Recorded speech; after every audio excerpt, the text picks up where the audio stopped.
Yo quiero hablarte hoy sobre el tema cumple con gozo tu asignación. La que está orgullo, cumple con gozo tu asignación. Amén. Cumple con gozo tu asignación. Pero ¿cuál es tu asignación? Pero ¿cuál es tu tarea? Yo creo que en esta serie de enseñanzas hemos visto que una de las tareas primordiales en nuestras vidas es reconstruir lo que está roto. Es reconstruir lo que está en ruinas. Y para poder cumplir con gozo nuestra asignación de servir y perseverar al Señor en la tarea que Él nos ha dado, de esta tarea de construir nuestras vidas y edificar para Dios un templo, una ciudad que espiritualmente hablando es un corazón, un templo interior, una vida consagrada al Señor. Para poder cumplir con esa tarea tenemos que hacerlo de una manera que nos gocemos en la presencia del Señor. Yo creo que parte de la evidencia de que Dios está obrando en tu vida es el gozo del Señor. Vamos a ir por varios capítulos de Nehemías y vamos a ver qué cosas, qué ingredientes necesitamos para que podamos cumplir con gozo nuestra asignación. Y el primer punto que quiero traer esta mañana es que reconstruya lo que está en ruinas y vas a tener gozo. Reconstruya lo que está en ruinas y vas a tener gozo. Y Nehemías 2:18 dice así: entonces les declaré cómo la mano de Dios había sido buena sobre mí. Nehemías hablando al pueblo. Y así mismo las palabras que el rey me había dicho, y dijeron: levantémonos y edifiquemos. Y así esforzaron sus manos para bien. La tarea de Nehemías, luego de haber llorado, luego de haberse angustiado, luego de haber visto la condición de los muros, de la ciudad, de la vulnerabilidad, como hemos estado estudiando los miércoles, luego de haber visto la condición de las puertas que no habían y cualquier enemigo entraba y salía, se llevaba lo que no era de él, como la ciudad estaba totalmente vulnerable a diferentes ataques y situaciones de aquel tiempo. Eso provocó un dolor en el corazón, pero Nehemías convirtió su dolor en una asignación. Por la obra de Dios. Muchos de nosotros nos quejamos por las diferentes situaciones que vienen a nuestra vida. Diagnósticos, noticias, cosas inesperadas, crisis matrimoniales, problemas con los hijos, problemas espirituales, ataques frontales del mismo enemigo, ya sea en nuestras mentes, a través de personas que son enviadas por el mismo enemigo para tratar de derribar tu fe. A veces gente más cercana de lo que uno piensa son gente incrédula y gente que quiere sacarte de los caminos del Señor, que no quieren que tú perseveres, que se pueden hasta burlar de ti. Pero Nehemías encontró que en medio de la angustia y en medio de la necesidad, Dios puede convertir ese dolor, esa angustia, en una asignación. Y Nehemías, como hablamos anteriormente, él era copero de un rey que no era judío, era un imperio que dominaba, y él pidió ese favor al rey, porque el rey lo vio triste de ir a reconstruir los muros. Recibió el permiso del rey, y no solamente recibió el permiso, sino que recibió las finanzas y el respaldo y la autoridad para ir a reconstruir los muros de Jerusalén. Su dolor lo convirtió en una asignación. Quizás tenemos que reenfocar nuestras vidas. Si queremos cumplir nuestra asignación con gozo, tenemos que buscar aquellas cosas que nos afectan, que nos duelen, y enfocarnos no tanto en el dolor que nos producen, sino en la acción que debemos hacer, o la acción que prosigue para poder poner eso a las manos de Dios. Yo creo que nuestros resultados de nuestras vidas serían diferentes si convirtiéramos nuestras preocupaciones, nuestras ansiedades, nuestro dolor, nuestra tristeza, nuestros problemas espirituales en oración, en disciplina, en ayuno. Si lo convirtiéramos en una asignación de edificar y no destruir. Si lo convirtiéramos en una situación donde podamos crecer en vez de restar. pastor, pero es que yo no entiendo, pero es que la vida del Señor es así. Tenemos crisis con nuestros hijos en muchas ocasiones. Tenemos problemas de comunicación con personas. Tenemos problemas en la iglesia. Y muchas veces nos gusta hablar mucho del problema y poco de nuestra responsabilidad ante el problema. Diga amén o diga ay. Entonces, Nehemías cumplió con gozo su asignación porque él convirtió lo que estaba en ruinas en su asignación personal. No simplemente dijo, Dios haz la obra, sino dijo, Dios, ¿qué yo puedo hacer para que tú hagas la obra a través de mí? Y eso lo vimos hace el domingo, pero quiero recalcar que uno de los secretos para vivir con gozo en la vida cristiana es que nuestra vida no está definida por el problema o por la crisis o por el pecado pasado o por la crisis del momento. Nuestra vida está definida por la obra de Dios, por la asignación que el Señor nos ha dado como hijos de Dios aquí en la tierra. Tenemos propósito, y si tenemos propósito podamos vivir en gozo. Nehemías capítulo 6, se lo busca conmigo un momentito, versículo 1. Dice que Sanbalat y Tobías cuando oyeron, y Gesem el árabe y los demás de nuestros enemigos, que yo había edificado ¿qué?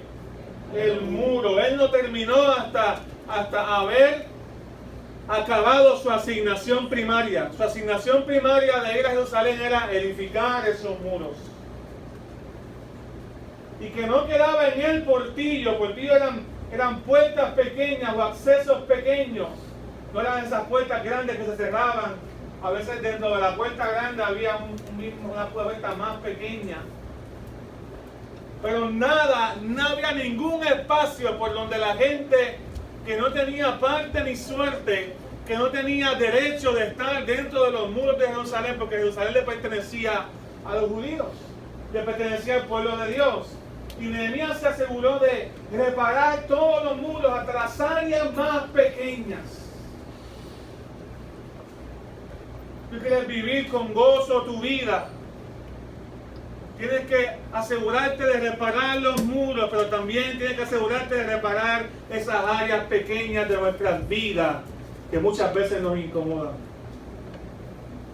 La tarea no está completa. Todo el mundo veía los muros edificados, pero Nehemías sabía que todavía quedaban áreas pequeñas que habían que asegurar y cerrar. Habían que proteger ante el enemigo. Quizás a lo mejor te convertiste al Señor, gloria a Dios, estás viniendo a la iglesia, tremendo, gloria a Dios, pero hay áreas pequeñas en tu vida que todavía Dios te ha asignado a trabajar. Quizás es tu manera de hablar, quizás es tu manera de creer, quizás es tu manera de servirle al Señor. Quizás es tu manera de adorar a Dios, quizás es tu disciplina en la palabra, quizás hay áreas pequeñas en tu vida que tienes que trabajar, ese resentimiento, ese rencor en el corazón, esa manera en cómo tratas al que te falló, esa manera en que trabajas con otro hermano en la fe cuando difiere de ti, cosas pequeñas, quizás en la área de generosidad, pero Dios te salvó, qué bueno. La asignación primaria de Dios está hecha, pero el trabajo de Dios no ha terminado contigo. Tú tienes que convertir esos pequeños portillos, esas pequeñas áreas que todavía tienen que ser trabajadas también en tu asignación hasta que todo esté completo. Es decir, que animarte, hermano, la Biblia enseña que Dios perfeccionará su obra en nosotros y no cesará hasta completarla en Filipenses capítulo 1. La palabra de Dios enseña que Dios es un Dios que está haciéndonos cada día una obra, una hechura, para que podamos andar en sus propósitos y en sus caminos. Hay muchos creyentes que no disfrutan su asignación porque no tienen propósito en el Señor. Porque piensan que ya lo alcanzaron todo. Y viene el ocio, y cuando viene el ocio vienen los ataques del enemigo. Y cuando vienen los ataques del enemigo nos lamentamos, pero no entendemos que hay un propósito de Dios detrás de todas las cosas. Tenemos una asignación. Y esa asignación, para poder hacerlo con gozo, tenemos que reconstruir todo lo que tiene que ser trabajado para que ese gozo del Señor sea permanente en nuestras vidas. ¿Cuántos dicen amén? Amén. No hay nada peor que estar en un lugar y ver gente que no tiene ganas de hacer nada, ganas de trabajar. Reconstruye lo que está dañado en tu vida, reconstruye lo que está en ruina y van a tener gozo.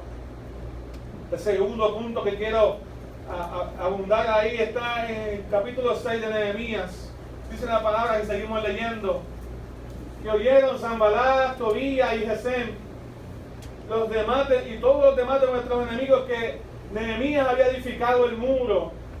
Y el versículo 2 dice, Sanballat y Gesem me enviaron a decirme, ven y reunámonos en alguna de las aldeas del campo de Ono. Mas ellos habían pensado hacerme mal. Y Nehemías les envió mensajeros diciendo, yo hago una gran obra, no puedo ir, porque cesaría la obra dejándola yo para ir a vosotros. Y enviaron a mí con el mismo asunto hasta 4 veces, y yo les respondí de la misma manera. Fíjese,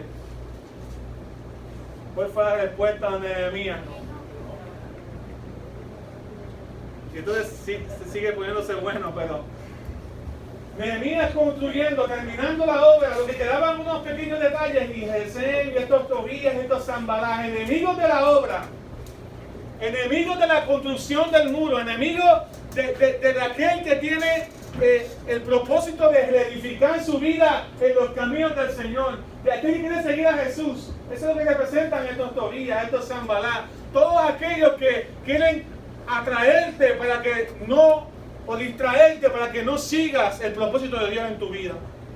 Y los tenemos por ahí, algunos les llamamos mejores amigos, otros les llamamos compañeros de trabajo, a otros les llamamos satélites, diablos, demonios. Gente incrédula que no quiere que tú crezcas. Están por ahí. Lo que se nos hace difícil a veces es discernir. Oh, ven, Nehemías, para que nos reunamos. Pero Nehemías pensando, si yo me reúno con ellos, voy a dejar de trabajar en la asignación que Dios me ha dado. Y mira, insistieron hasta 4 veces. A la quinta, Nehemías continuamente le respondía a través del mensajero. Le respondía de la misma manera, diciendo, no puedo ir, tengo una gran obra. Si yo les presto la atención que ustedes quieren, saco mis ojos de la asignación que Dios me ha dado. El segundo punto que quiero darte en esta mañana, para que puedas cumplir tu asignación con gozo, es que mire al enemigo como Dios lo ve. Mira al enemigo como Dios lo ve. Sabemos que está ahí. Sabemos que va a tratar de distraernos. Sabemos que el enemigo de las almas va a inventarse cuanta excusa, cuánto truco, cuánta estrategia para sacar tus ojos de la obra que Dios ha puesto en tus manos. Y como tú puedes anticipar eso, porque cuando tú quieres construir, cuando tú quieres edificar, cuando tú quieres restaurar, cuando tú quieres crecer en el Señor, tú puedes anticipar que va a venir mucha distracción.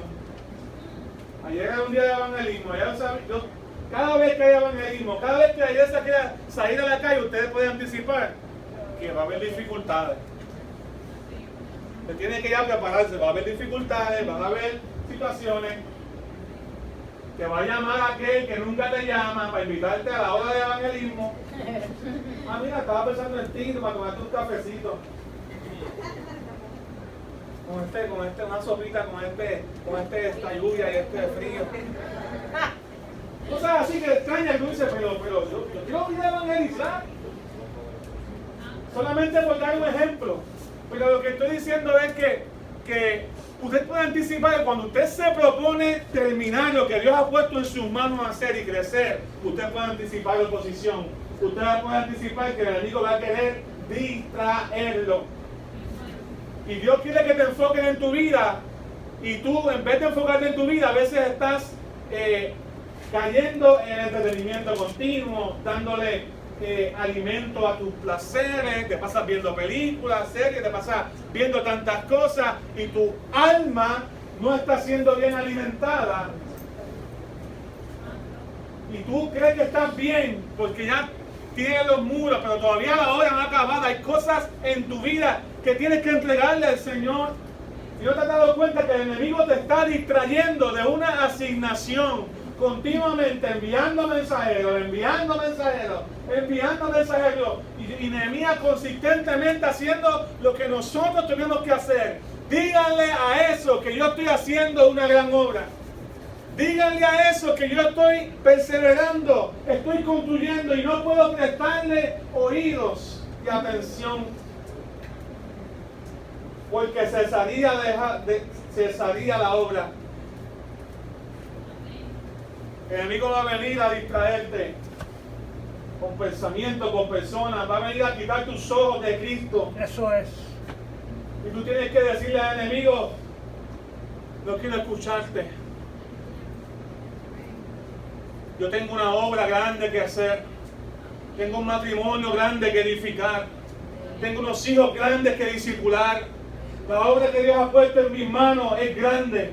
¿Sabes por qué es grande? No porque vas a estar al frente quizás predicando. ¿Sabes por qué es grande? Porque es la obra que Dios te dio. Y como es la obra que Dios puso en tus manos para hacer, cada cosa que Dios ha puesto en tus manos para hacer es algo grande y maravilloso. Y como es algo grande y maravilloso, tú no puedes estar prestando la atención a cuánta cosa viene a tu mente, cuánta cosa viene a tu corazón. Tú tienes que tener discernimiento, porque el enemigo quiere que tú saques las manos del arado. Y la Biblia dice que Jesús dijo que aquel que saca las manos del arado no es digno de mí. Jesús una vez fue a llamar a varias personas para que nos siguieran y fuesen sus discípulos. Y uno le dijo: déjame terminar, déjame enterrar a mis padres. Otro le dijo: déjame terminar y recoger la cosecha. Entonces, continuamente somos como ellos, le damos al Señor una excusa porque estamos tan enfocados en cosas distintas y entretenidos, y nuestros ojos ya no están puestos en la asignación que Dios ha puesto en nuestras vidas. Pero como Nehemías pudo perseverar y terminar su asignación con gozo, es porque él veía al enemigo como Dios lo ve, como algo pequeño. Está ahí, pero no vamos a prestarle atención. Está ahí, pero él no controla nuestras vidas. Está ahí, pero el enemigo no depende que tu vida sea edificada y construida. Depende de la mano de Dios, depende del poder de Dios, depende de la provisión del Señor. No depende del enemigo, no le prestes atención a la tentación del maligno, a las mentiras que puedan venir a tu mente y a tu corazón, de que no vas a lograrlo, de que no vas a poder perseverar, de que hay áreas en tu vida que no vas a poder cambiar. El enemigo continuamente va a querer tirarte diferentes pensamientos a través de personas y amistades y gente cerca, a través de lo que ves. Pero tú no le vas a prestar atención porque tú sabes que estás haciendo una gran obra en lo que Dios te ha mandado a hacer. Como eso no funcionó, dice que se enviaron, se inventaron otra cosa. Usted lee por ahí, Sanballat, el versículo 5. Dice que envió a su criado para decir lo mismo por quinta vez, con una carta abierta en su mano, la cual estaba escrito: se ha oído entre las naciones, y Garmu lo dice, que tú y los judíos pensáis rebelarte contra el rey. Es lo que estaban inventándose, que ahora Nehemías estaba construyendo los muros porque él quería ser su propio rey y que iba en contra del imperio.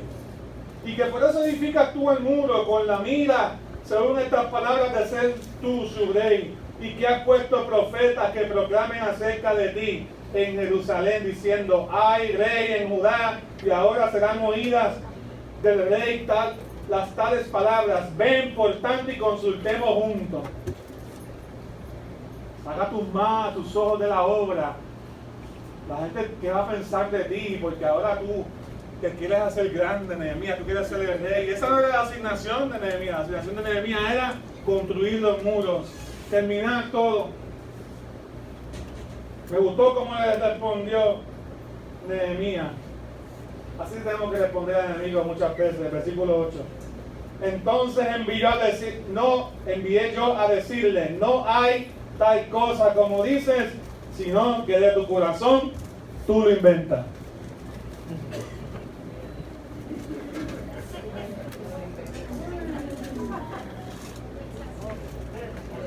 Cuando el enemigo venga con cosas así, tú le dices: deja de inventar. Que tu matrimonio va, Deja de inventar. Mi matrimonio está bajo el fundamento de Jesús. Que tu vida espiritual, esa fe que tú tienes no te va a dar para perseverar hasta que seas viejito. Deja de inventar en el nombre de Jesús. La obra que tengo es grande, no tengo tiempo para ti. Porque la Biblia dice que del buen tesoro de nuestro corazón sacamos y sale de nuestros labios. Pero el enemigo, todo lo que bota por su boca es mentira. Jesús mismo le dijo, padre de mentira. Uno de los títulos del enemigo es engañador. Eso es. Lo que quería era engañarlo. Que Nehemías pusiera por encima su reputación que la asignación de Dios. Y hay mucha gente que no crece porque como le prestan tanta atención a lo que el enemigo les dice, tienen miedo que su reputación se vea afectada. Pero a Nehemías no le importaba su reputación. Nehemías decía, tú puedes hablar todo lo que tú quieras. Tú puedes decir todo lo que tú quieras, esos inventos allá tú con ellos, pero yo tengo una asignación de parte del Señor. Yo no te voy a prestar la importancia que tú estás mereciéndote en este momento o que tú quieres que yo te dé. Porque él seguía así, vamos a reunirnos, dame tiempo, Nehemías, porque él lo que quería era que lo vieran con él. Que se le diera la voz que Nehemías estaba ya consultando con los enemigos del pueblo. Y esa misma gente, como Pastor Santos nos dijo hace varios domingos, los Sanbalá y Tobías, tenían sus personas ya dentro del pueblo. Cuando usted lee ese capítulo 6 hasta el final, usted se va a dar cuenta que había también correspondencia con estos enemigos, con mucha gente dentro de la misma ciudad.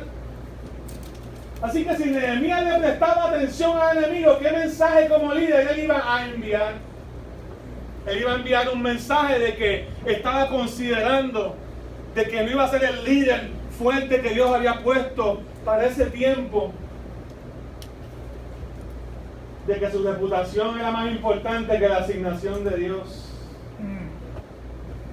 Y tú tienes que entender, hermano, que no importa cuántas veces tú te caigas, el asunto aquí en esta vida, tenemos que aprender, no es nuestra reputación. Eso es.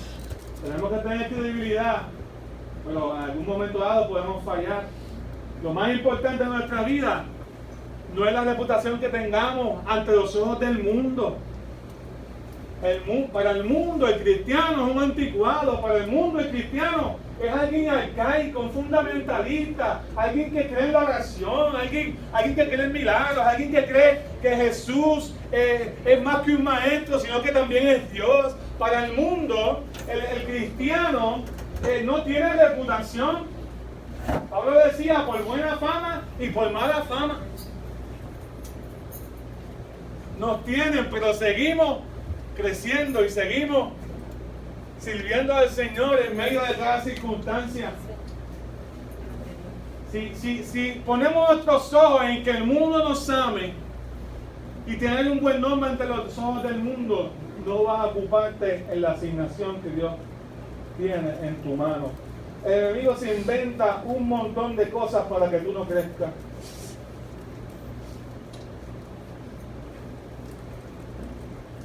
Y Nehemías lo dice ahí. Todos ellos nos amedrentaban, versículo 9 diciendo, se debilitarán las manos de ellos en la obra y no será terminada. Vamos a seguir insistiendo para que se debiliten. Vamos a seguir enviándole mensajeros a Nehemías para que se debiliten, para que se canse de nosotros. ¿No es lo mismo que hace el enemigo? Vamos a seguir insistiéndole que abandone los caminos del Señor, que no crezca, que no estudie la palabra. Vamos a seguir insistiéndole que seamos domingueros o superficiales, porque no es nada malo por ser venir los domingos a la iglesia, ¿no? Pero que nos quedemos en lo superficial del cristianismo, que no profundicemos en lo que Dios tiene, la asignación que Dios tiene para nosotros, donde quiera que Dios nos ha puesto. Qué lindo, gloria. Continuamente el enemigo está tratando de que nuestras manos se debiliten y que no termine lo que Dios ha puesto en tus manos para hacer. Pero tú, en el nombre de Jesús, como tú vas a ver el enemigo en su justa perspectiva, el enemigo ha sido derrotado.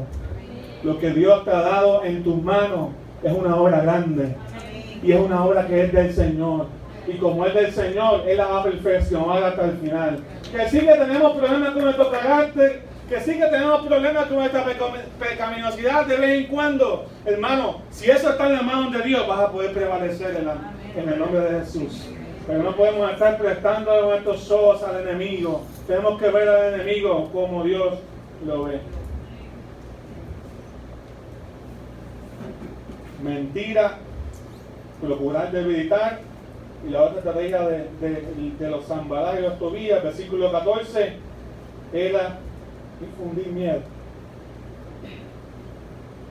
Que hasta una profetisa tenían ahí que procuraba infundirle miedo al pueblo de Israel y a Nehemías. Mira, profetas que procuraban infundir miedo. O sea, ¿cómo se llama así por ahí? Profetas que les gusta infundir miedo. Todo es temor. Profetas del desastre. Todo es miedo. O sea, en un momento dado usted tiene que despertar que estamos más pendientes al COVID que hacer la voluntad de Dios. Nos podemos proteger, pero usted tiene que ver y recibir las noticias como un hijo de Dios. Usted tiene una asignación. Su asignación primaria es hacer la voluntad de Dios, no es protegerse del COVID. Si usted puede hacer la voluntad de Dios y protegerse del COVID a la misma vez, gloria a Dios. Pero no puede dejar de hacer la voluntad de Dios para protegerse del COVID. Y con el COVID podemos mencionar otras cosas. Los profetas del fin del mundo, los profetas que creemos en la profecía y creemos que Dios está a punto de levantar su iglesia. Pero una cosa es infundir miedo para que nos olvidemos de que tenemos una asignación. El día y la hora nadie lo sabe. Mientras eso siga siendo así, va a seguir así porque su palabra es así. Dios se reserva el día y la hora en su perfecta voluntad. Usted tiene que servir con excelencia, trabajando en cada área de su vida que aún necesita ser trabajada y perfeccionada por el Espíritu Santo. ¿Está entendiendo, hermano? Entonces mantén y mira al enemigo como Dios lo ve y vas a tener gozo. Muchas veces no tenemos gozo en la vida cristiana porque vemos que el enemigo es más poderoso que nosotros. Pero Nehemías le decía, no, yo no te voy a prestar atención. Tú no tienes ningún poder sobre mí. Yo voy a mantener mis ojos en la asignación que Dios me ha dado. ¿Qué tal si decimos al enemigo, yo te voy a ignorar? Aunque venga con tus inventos, con tus mentiras, con tus miedos, yo te voy a ignorar y yo voy a hacer la voluntad de Dios. Voy a pararme firme en la asignación que Dios me ha dado. Ignorarlo significa que tú puedes escuchar lo que Él está diciendo, pero no vas a abandonar lo que Dios ha puesto en tus manos para hacer. Míralo como Dios lo ve. Él ha sido derrotado en la cruz del Calvario. Él ha sido derrotado. Ahí le dice en Colosenses que Él fue despojado públicamente. Amén. Toda su autoridad fue quitada. Cristo lo exhibió públicamente en la cruz del Calvario. Entonces, muchos de nosotros no vivimos la vida cristiana, no cumplimos nuestra asignación con gozo porque le creemos o le prestamos demasiada atención al enemigo. Entonces no debe ser el enemigo una razón para sacar los ojos de nuestra asignación. Pastor, pero que usted no sabe el problema que yo he tenido en este tiempo, cómo el enemigo me ha dado duro. Persevera ahí. Dios no es loco. Sí, Señor. La gente a veces hemos usado más este versículo y lo hemos hasta abusado, que hemos perdido la esencia. Cuando la palabra dice que Dios no nos da una carga que no podamos soportar. Y leemos ese verso y hasta lo sufrimos. Señor, pero ¿por qué tengo que soportar esto? La Biblia dice que en ese mismo verso que juntamente con la prueba y con la tentación, el Señor nos ha dado la salida. Sigue leyendo y te va a edificar. ¿Me sigue, hermano? Pero nos fijamos en la prueba y la tentación. No nos fijamos que más adelante dice que Dios ha provisto una salida, que Dios ha provisto una puerta para que podamos resistir el día malo hasta el día de Jesucristo. Amén. Entonces, la tercera cosa que quiero mencionar, que tú necesitas para cumplir tu asignación con gozo como Nehemías, es crear un equipo de fe. Ya que te lo tuyo, tú eres parte de mi equipo de fe. Debes crear un equipo de fe alrededor tuyo y tendrás gozo. Un equipo de fe. Mira el capítulo 7 de Nehemías. Solamente toda la gente que tenía que jugar un rol importante porque ya los muros estaban construidos, pero ahora habían funciones que tenían que ser restauradas.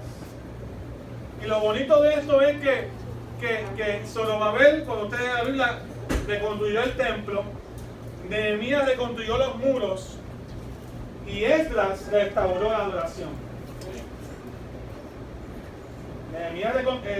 Zorobabel reconstruyó el templo. Ustedes tienen que leer Esdras y tienen que leer Nehemías para que vean el contexto. Son libros bastante paralelos históricamente.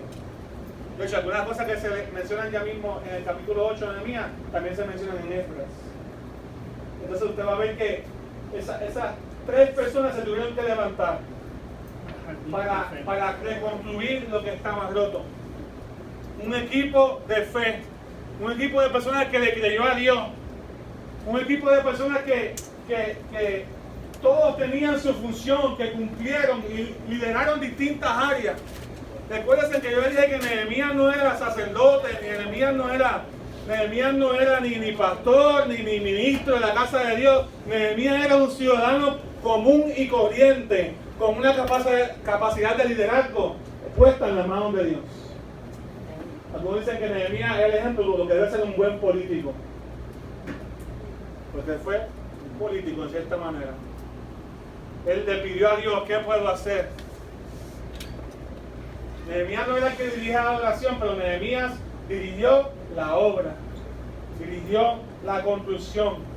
Pero no solamente Zorobabel, no solamente Nehemías, no solamente Esdras, también, si usted lee el capítulo 7, versículo 1, dice: luego que el muro fue edificado y colocadas las puertas y fueron señalados porteros y cantores y levitas.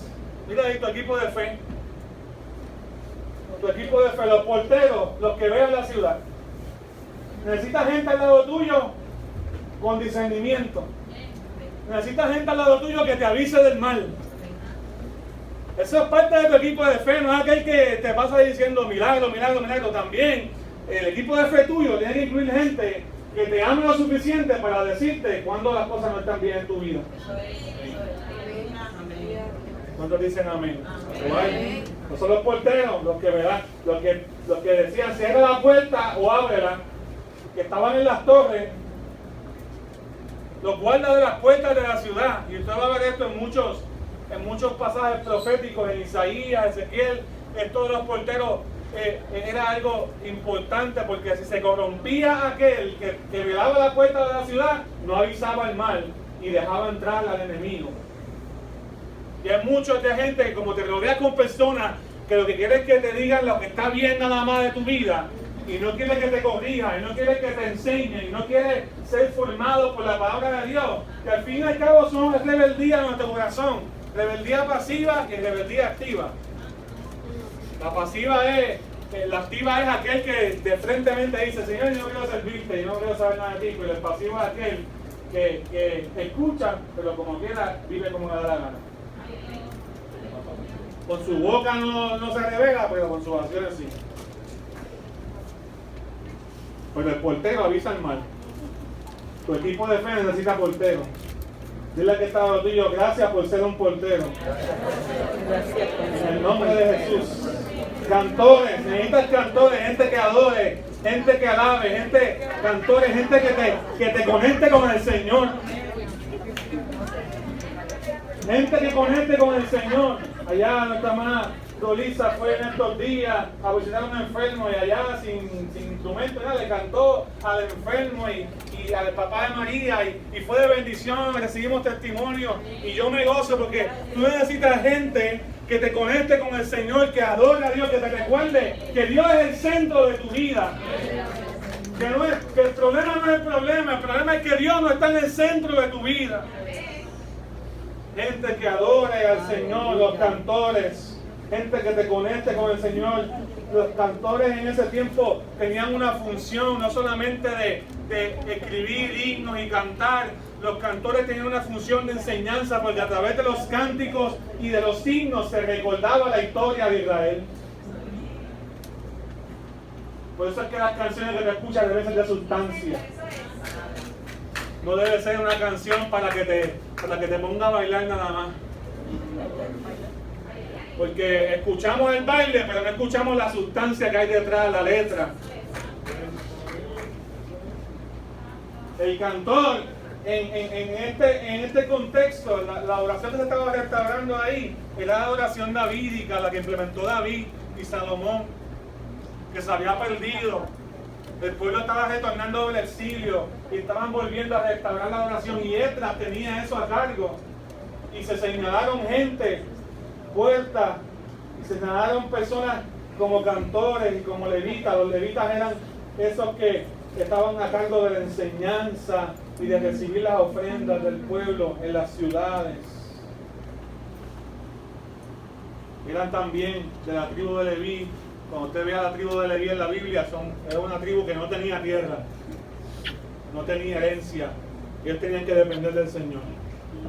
Y tenían la asignación de representar al templo en distintas ciudades y enseñar y recibir las ofrendas y traerlas al templo.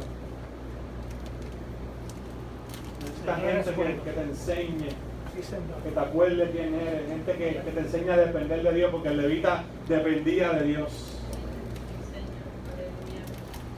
Y sacerdotes, ahí tenemos a Esdras, intercesores. Los sacerdotes, su función primaria era interceder ante Dios delante del pueblo. Interceder a Dios por el pueblo, ¿no? Delante de Dios por el pueblo.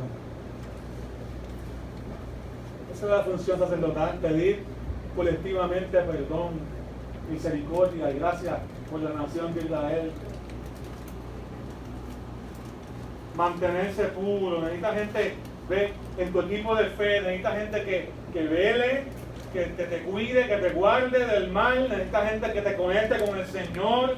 Necesita gente que te enseñe, que te ayude a ser generoso. Necesita gente que te ayude a interceder contigo delante de Dios. Toda esa gente es parte de tu equipo de fe. Sin eso no vas a prosperar.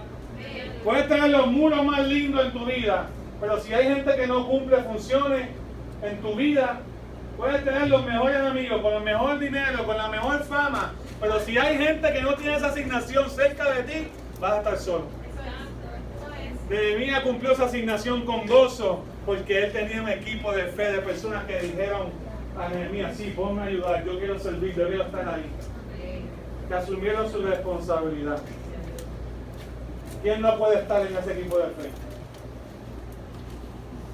Hay unos versos bien interesantes ahí, que quiero que lo vean conmigo. En el versículo 61.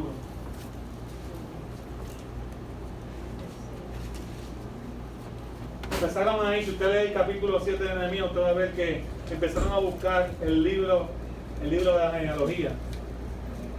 Los judíos son bien celosos con su genealogía. De hecho, eso se ve en Crónica. Cuando usted lee el libro de Crónica, especialmente Segunda de Crónica, usted va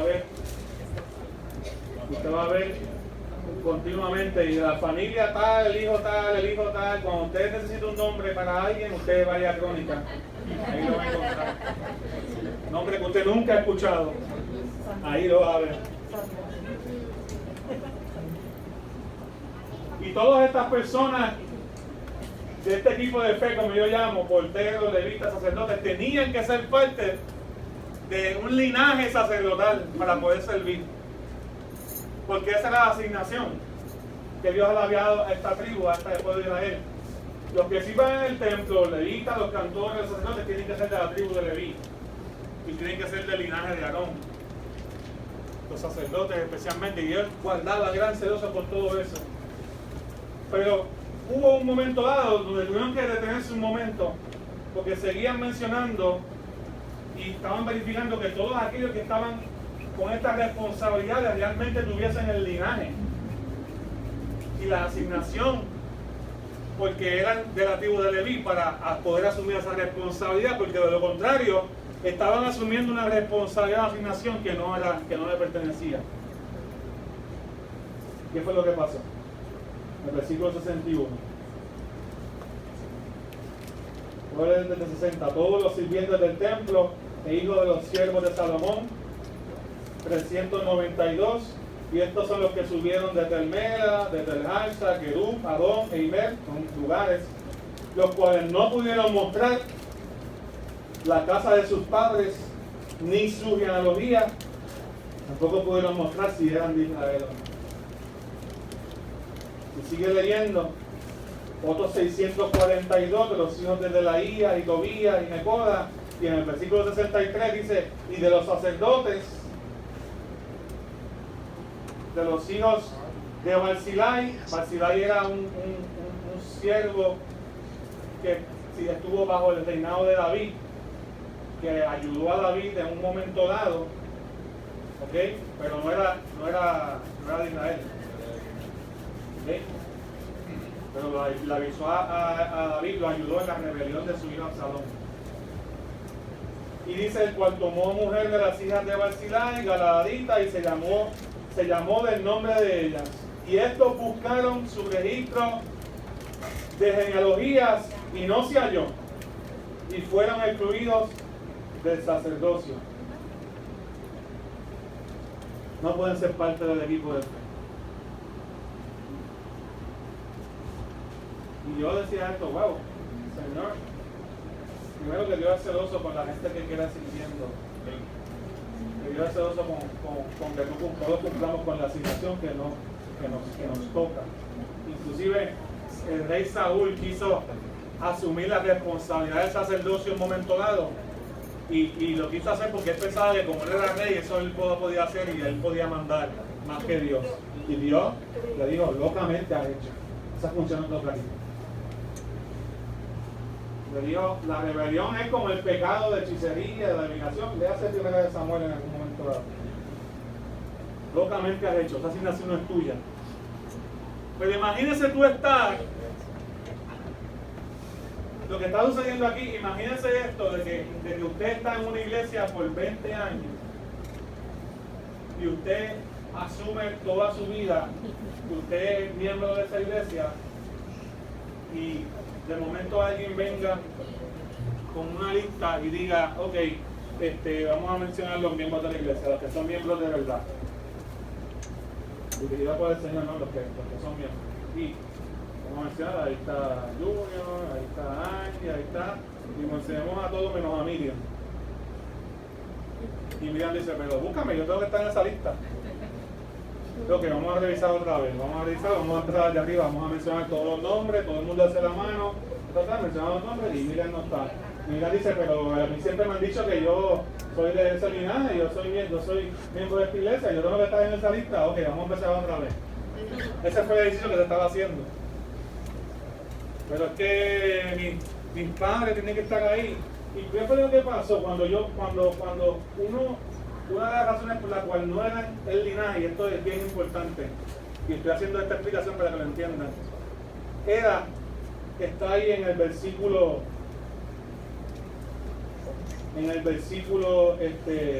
63, dice que uno de los siervos de Salomón y de los que pensaban que eran del linaje de los sacerdotes, en vez de usar el nombre de la familia, no quiso ponerse el nombre de la familia sacerdotal, sino que usó el nombre de las hijas de Barzilai. Y eso parece insignificante, usted lo lee, de momento te dice, pues eso que tiene que ver, el pastor está hablando disparate. Pero cuando tú lo estudias, tú te das cuenta de que había un costo en tú asumir el nombre de una familia sacerdotal. Porque cuando tú asumías el nombre de una familia sacerdotal, tenías que renunciar a tu herencia. Tenías que renunciar a tu posesión. Tenías que decirle a toda tu familia, ahora vamos a vivir por fe. Porque yo le sirvo al Señor, y la tribu de Leví no tiene tierra, nosotros no tenemos posesión ninguna, nosotros estamos llamados a servir al Señor.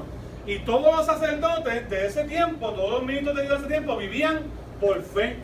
El hecho de que ellos no quisieran ponerse ese apellido, el nombre de su casa, y querían quedarse con el nombre de la casa de Barzillai, lo que daba a entender era que ellos no estuvieron dispuestos, su linaje no estuvo dispuesto a renunciar a las cosas terrenales con tal de depender de Dios y creerle a Dios el llamado del sacerdocio. Y ahora tú dices, ya entiendo. Y gente que no depende de Dios no puede estar cerca de tu equipo de fe. Vamos. Gente que no le cree a Dios, gente que no le gusta depender de Dios, gente que no quiere asumir el costo, los pueden tener ahí, los pueden tener cerca, pero vas a ver que tarde o temprano son gente que te van a decir, no te sacrifiques tanto por las cosas de Dios. No seas tan fanático.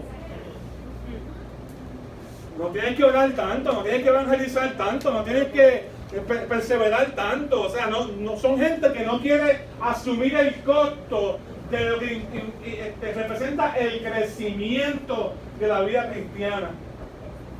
Y Nehemías dijo, y todo el día, inclusive ella dijo, estas personas no pueden estar sirviendo en el sacerdocio, porque no quisieron el nombre de lo que se representa y el sacrificio de lo que representa una familia sacerdotal. Qué tremendo, ¿verdad? Necesitamos gente a nuestro alrededor que quiera depender de Dios. Wow, qué lindo. Y quiera escuchar la voz de Dios. Y el que no quiera escuchar la voz de Dios, evangelízalo, pero no dependas de él. No busques consejo de él. Manténlo cerca, pero para hacerle bendición para su vida. No estoy diciendo que lo excluya.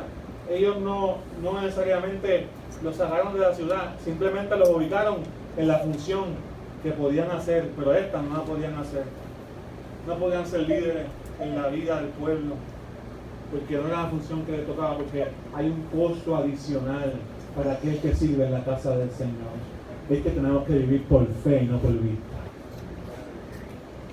¿Me sigue, hermano? Y el último punto que quiero traer, para que recibas la palabra que Dios te da en esta mañana, para que cumplas la asignación con gozo, es que recibas la palabra que Dios te da en el corazón y tendrás gozo. Yo quiero que vayas al capítulo 8 de Nehemías conmigo. Con paciencia, son las 12, pero con paciencia, vea la escritura.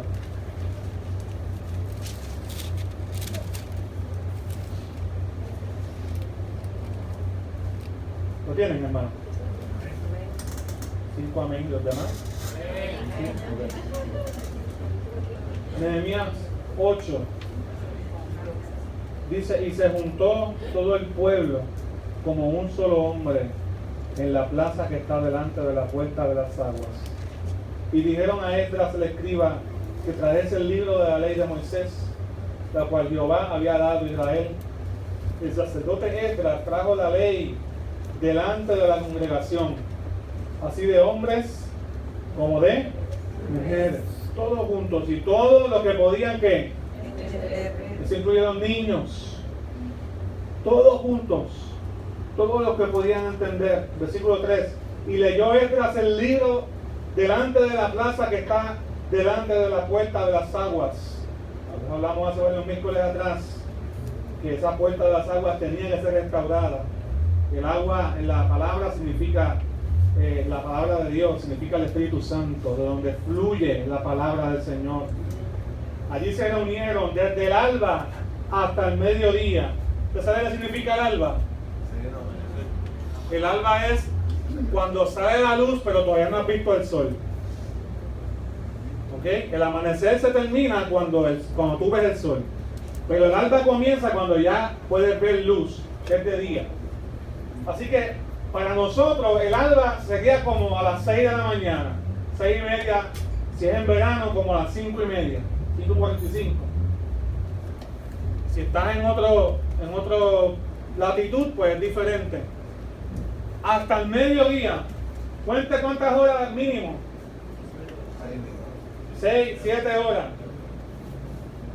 Mujeres, niños, hombres, todo aquel que podía entender en la plaza, escuchando ¿qué? La ley de Dios, la palabra de Dios. Desde el alba hasta mediodía, en presencia de hombres y mujeres y todo lo que podían entender, lo recalca, todo aquel que puede entender debe recibir palabra del Señor. Y los oídos de todo el pueblo estaban atentos al libro de la ley. Y el escriba Esdras estaba sobre un púlpito de madera, o sea, fue algo planificado. No fue algo así como que no, el pueblo necesita palabra que habían hecho para ello. Versículo 5.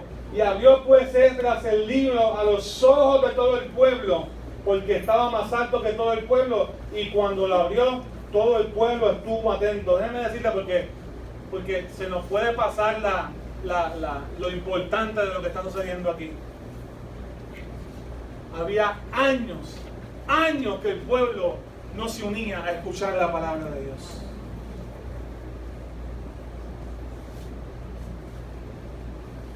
Yo me imagino que el que está al lado tuyo, y el otro, cállate, que no me quiero perder nada. Estaban todos ¿qué? Atentos. Mira, está viendo el libro. Dios nos va a hablar. Y la Biblia dice que Esdras comenzó a leer. Versículo 6. Bendijo entonces Esdras a Jehová, Dios grande, y todo el pueblo respondió como llame. Amén, amén, amén. Amén. Ahí te puedo sacar, ahí. El chiste de nosotros es que llame siempre dice amén, amén.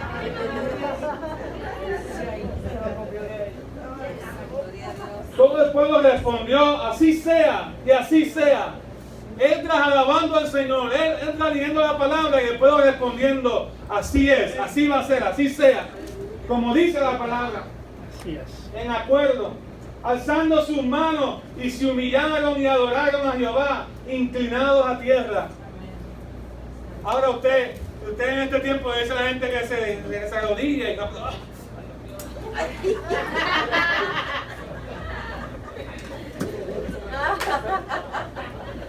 pero cuando escuchamos la palabra del Señor, cuando la recibimos verdaderamente en el corazón, nos tenemos que humillar.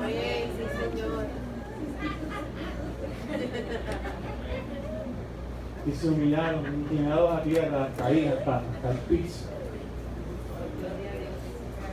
Porque lo que Dios estaba haciendo era grande. Dios estaba restaurando el amor por su palabra. Por mucho tiempo el pueblo estuvo escuchando los dioses de otras naciones. Sí, Señor. Por mucho tiempo el pueblo estuvo en el exilio escuchando los dioses de los babilonios y luego los dioses de los persas. Pero por fin podían escuchar algo que su alma podía entender. Por fin podían escuchar algo que su alma le daba gozo y alegría. Era la palabra de Dios. Mira, y se humillaron y adoraron a Jehová. Y versículo 8 dice, y leían el libro de la ley de Dios claramente y ponían el sentido, o sea, la leían no como leemos el papagayo, no, la leemos para entenderla, la leemos con entonación, la leemos como Dios la dijo, como la intención, como se escribió.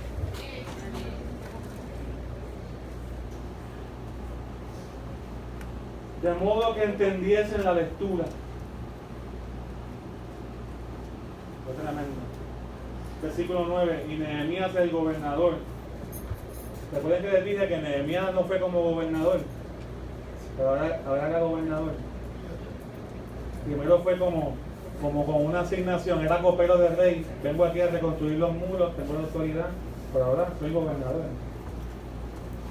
Y el sacerdote Esdras escriba Y los levitas que hacían entender al pueblo, dijeron a todo el pueblo: día santo es a Jehová nuestro Dios, no os entristezcáis ni lloréis, porque todo el pueblo lloraba oyendo las palabras de la ley. Aleluya. Todo el pueblo lloraba Tremenda palabra. oyendo las palabras Sí, de la ley. Señor.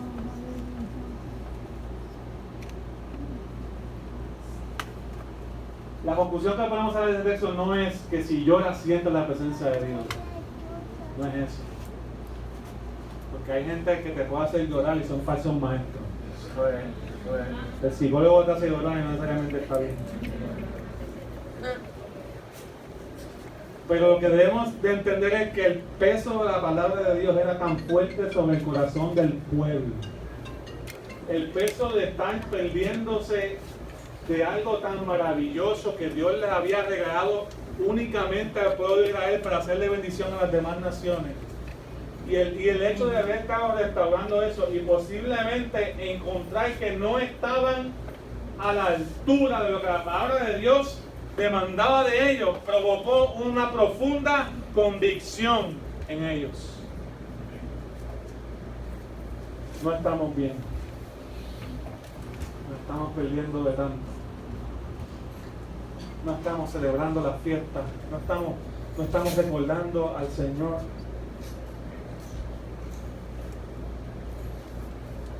Y dice la palabra que siguieron en el versículo 10.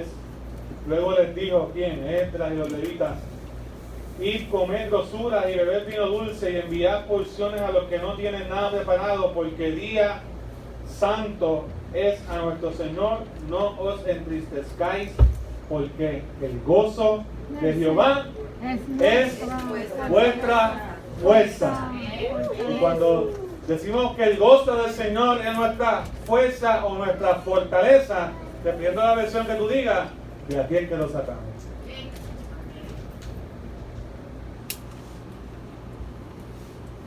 Y los levitas hacían caer a todo el pueblo diciendo: no lloren, al contrario, tenemos que celebrar. Ellos estaban haciendo bien en llorar, en el sentido de que su corazón se daba cuenta de que no estaban bien, de que extrañaban la palabra de Dios, de que era algo que atesoraban. Pero el propósito de ese día, que fue un día bien especial, era que se dieron cuenta que en la época que estaban leyendo la palabra de Dios era la época donde se celebraba la fiesta de los tabernáculos. Y la fiesta de los tabernáculos era una fiesta que Dios le pidió al pueblo de Israel que hiciera, donde ellos por una semana se inventaban una casetita con enramada. ¿Cuánto les gusta ir de camping? ¿Nadie le gusta ir de camping? Okay. El primer fin de semana de junio vamos a tener un camping para que vayan conmigo, pero eso es otro tema, con los jóvenes. Yo les decía, aunque vivan en casas de cemento, yo quiero que ustedes saquen una semana al año y preparen una caseta con ramas y vivan ahí por una semana. Imagínense, esa es la fiesta de los tabernáculos. Vivan ahí por una semana. Porque quiero que ahí, mientras están en esa semana, en ese tabernáculo, recuerden cómo eran en el desierto y cómo Dios los sacó de Egipto. Y cómo en el desierto iban de un lugar a otro en casetas de campaña y tenían que ir errantes, pero ahora tienen tierra. En otras palabras, quiero que recuerdes de donde Dios te sacó y quiero que celebres la victoria que Dios te dio. Entonces, inevitablemente tenemos que decir que para que cumplas tu asignación con gozo, tienes que exponerte a la palabra del Señor y tienes que ver de todo lo que Dios te está librando, de todo lo que Dios está haciendo en tu vida y todo lo que la palabra de Dios nos invita continuamente a hacer memoria de la obra de Dios en nuestra vida. Recibe la palabra que Dios te da en el corazón y tendrás gozo. Cuando decimos el gozo del Señor es nuestra fuerza, no lo podemos desligar de escuchar la palabra del Señor, porque eso era lo que el pueblo de Dios estaba haciendo. El pueblo de Dios estaba escuchando la palabra del Señor y esa les recordó quiénes eran. Les recordó que habían sido un pueblo que Dios había sacado de Egipto. Un pueblo que erró por mucho tiempo en el desierto, pero que tenían una tierra. Y cuando usted sigue leyendo se da cuenta que era esa fiesta de los tabernáculos. Usted lee el versículo 9. Entonces, la recibieron con atención, la recibieron con unión, porque estaban, continuamente se repite en esa pasaje que leímos, estaban todos juntos, todos atentos, todos escuchando. La recibieron con convicción. Esa palabra de Dios se recibe con convicción. Y tú dejas que el Espíritu Santo dice la palabra que penetra su palabra, como espada de doble filo, y discierne las intenciones y los pensamientos de nuestros corazones, ministra lo más profundo de nuestras vidas. La recibieron con todo el efecto y el peso de la ley, pero también la recibieron para aplicación, y por eso terminaron con gozo. Porque no simplemente estaban recibiendo una palabra, sino que se les pedía que aplicaran.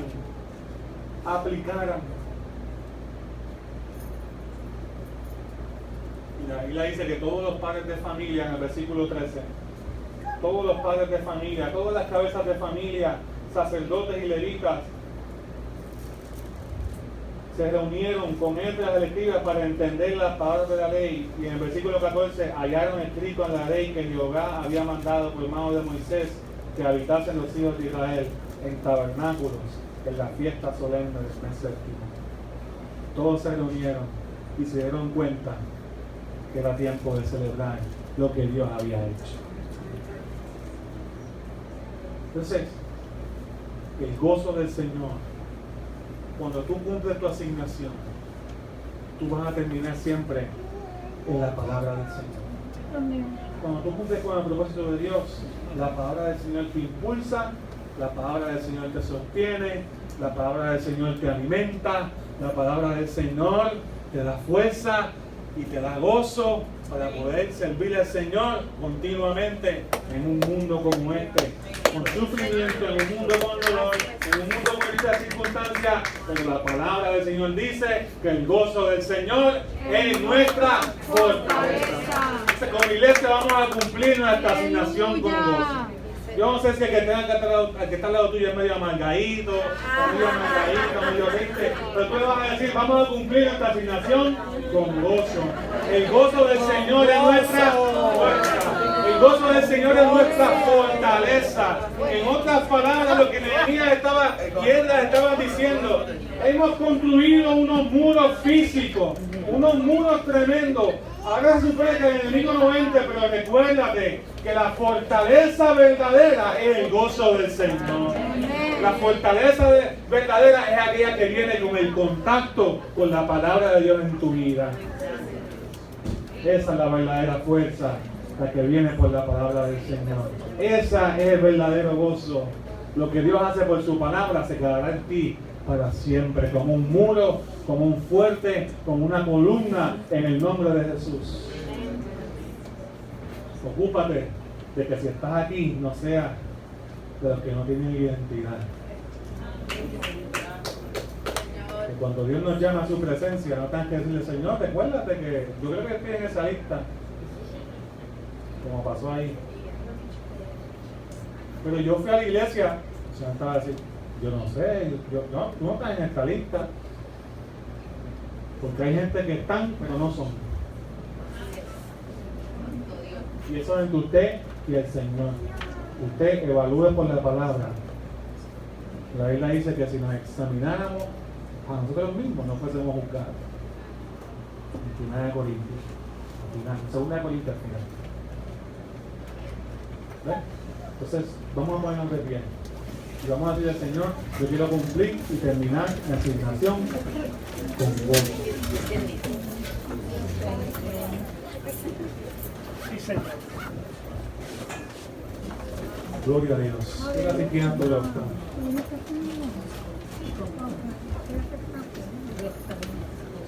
Gracias, Jesús, por tu palabra. Aleluya. Deja que la palabra reposa ahí en tu corazón y tu mente. El gozo del Señor es mi fortaleza.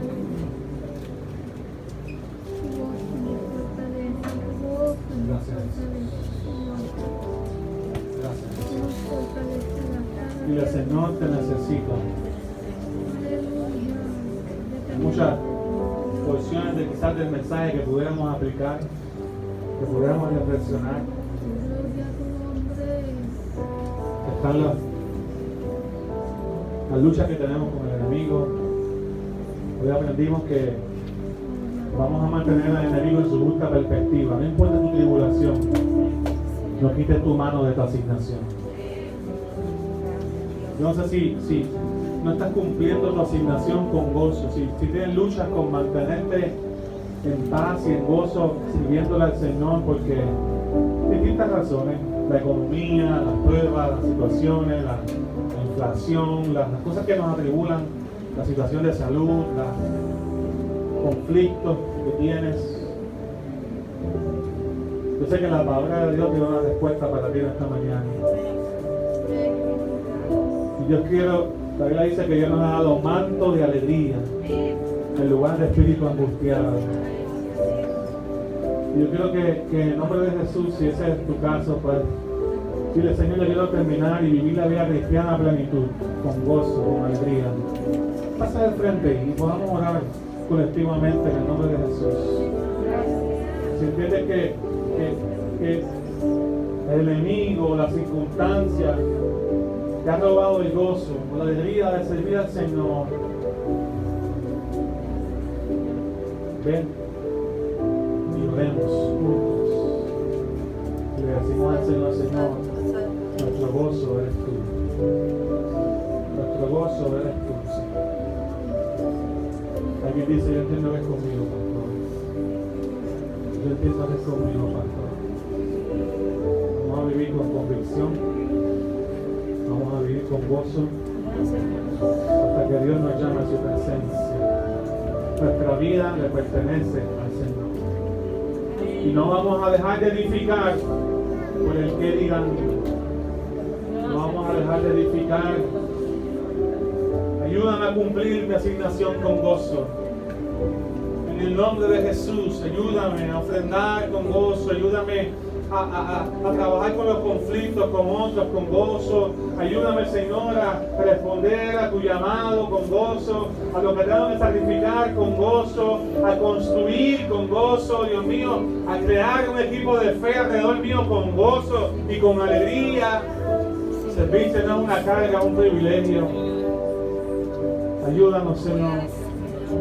Ayúdanos, Señor. Ayúdanos, Señor. Ayúdanos, Señor. Aquí estamos en el nombre de Jesús. Está así, que tiene sus manos hacia acá. Que Dios bautice con gozo. En el nombre de Jesús. En el nombre de Jesús.